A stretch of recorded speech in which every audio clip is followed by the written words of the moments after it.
Shalom Bapak Ibu Saudara dikasih Tuhan. Sebelum kita mulai ibadah kita pada malam hari ini, mari kita bersatu dalam doa. Tuhan, terima kasih Tuhan, Kau telah berkati kami dari pagi, siang, hingga malam. Pada malam hari ini kami berkumpul bersatu untuk beribadah pada malam doa misi ini. Tuhan, Kau berkati jalannya ibadah ini agar berjalan sesuai kehendak-Mu saja, dan semua yang kami lakukan itu semua hanya untuk memuliakan nama-Mu saja. Juga Engkau berkati hamba-Mu yang akan menyampaikan firman-Mu. Engkau pakai dengan luar biasa sehingga ia dapat menyampaikan firman-Mu yang dapat berguna bagi hidup kami. Tuhan, terima kasih Tuhan, hanya dalam nama-Mu kami telah berdoa dan mengucap syukur. Haleluya, amin. Shalom Bapak Saudara kasih Tuhan, bagaimana kabar hari ini? Yesus Maha Dahsyat, yes, haleluya. Sekarang kita akan mulai ibadah kita. Kita akan angkat satu pujian sebelum kita mendengarkan firman Tuhan pada malam hari ini.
Kesetiaan-Mu sungguh mulia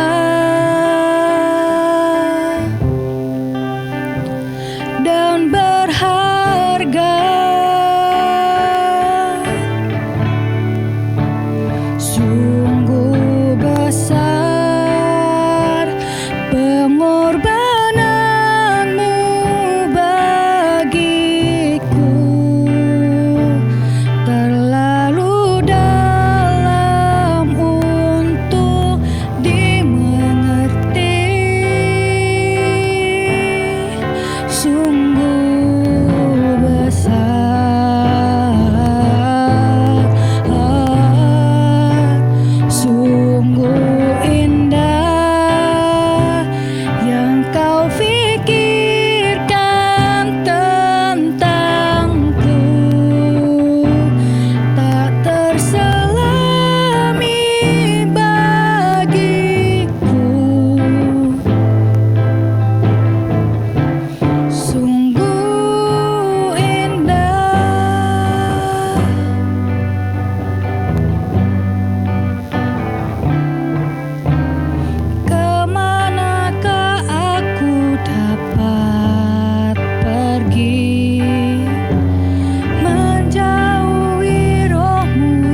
Shalom Bapak Ibu Saudara yang terkasih dalam Tuhan Yesus.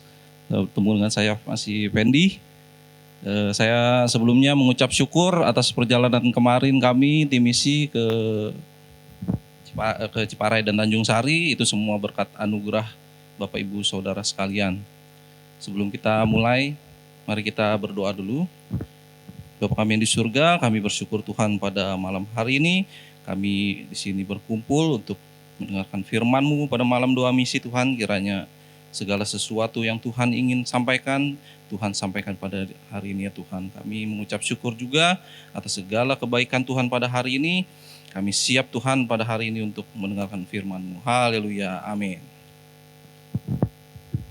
Bapak Ibu Saudara yang terkasih, untuk menginjil, apa sih yang diperlukan dalam menginjil? Itu satu yang paling penting adalah bersaksi.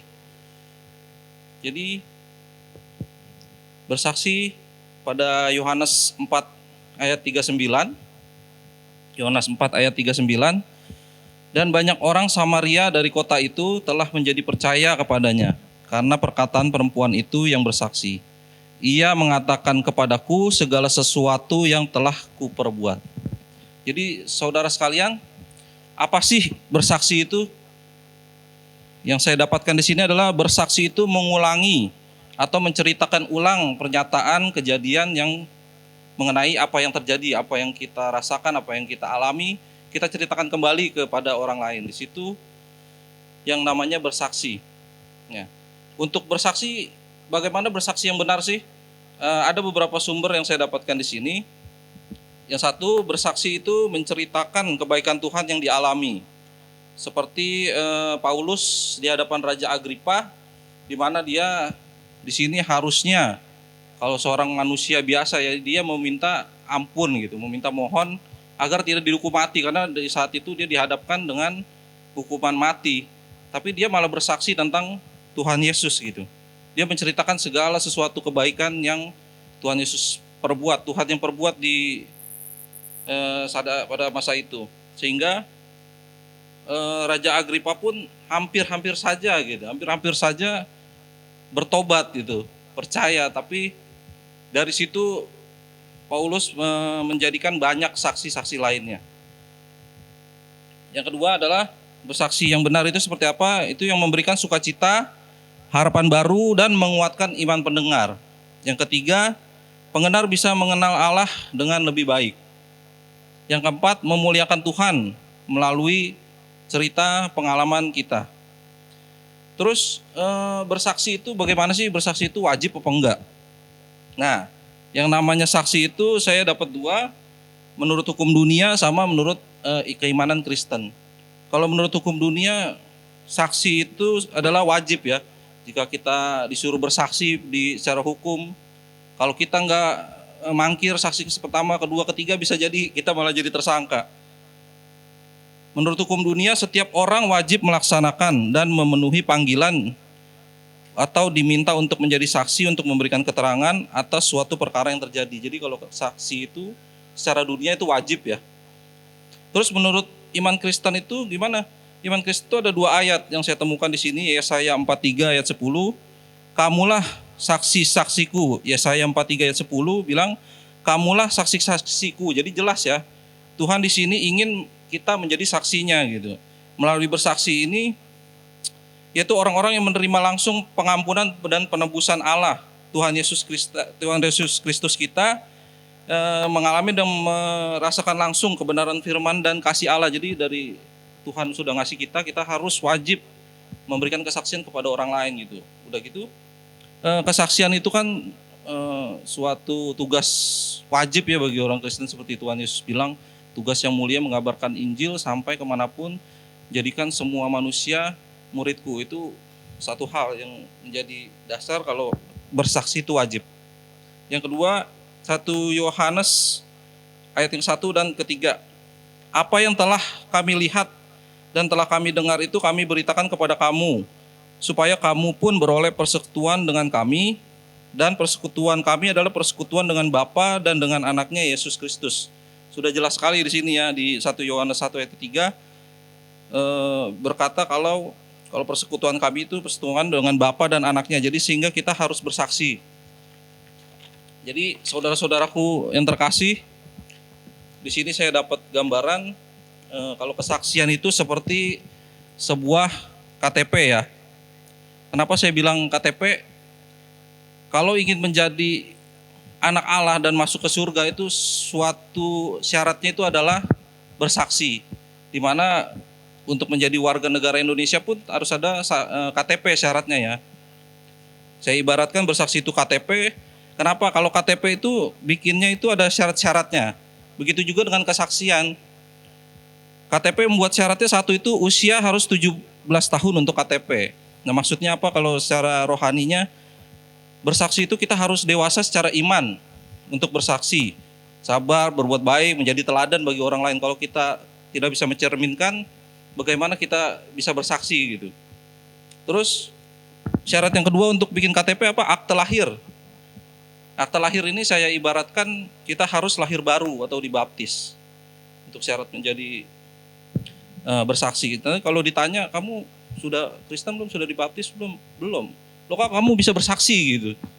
Nanti jadi pertanyaan lainnya gitu kan. Terus untuk KTP apalagi pas foto. Pas foto itu cerminan dari diri kita sendiri bagaimana perbuatan baik dan benar kita itu bisa dilihat sama orang lain. Itu saya ibaratkan sebagai pas foto. Jadi Bapak Ibu Saudara, kalau KTP itu harus dibawa nggak sih? Ya wajib ya kalau KTP itu kemana-mana harus dibawa gitu. Mau kita jalan-jalan kemana, jalan-jalan ke luar negeri pun kita harus tetap bawa KTP kita ya kan. Terus KTP itu bisa hilang apa rusak nggak sih? Bisa banget.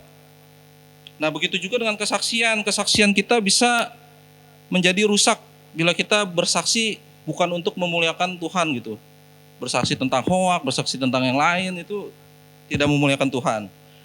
Terus apa yang terjadi jika kita tidak membuat KTP? Ya tentu kita belum diakui menjadi warga negara Indonesia seutuhnya. Begitu juga kalau kita tidak bersaksi, kita belum menjadi warga negara surga nantinya gitu. Di sini juga ada pada Matius 10 ayat 32 sampai 33, apa yang terjadi jika kita tidak bersaksi?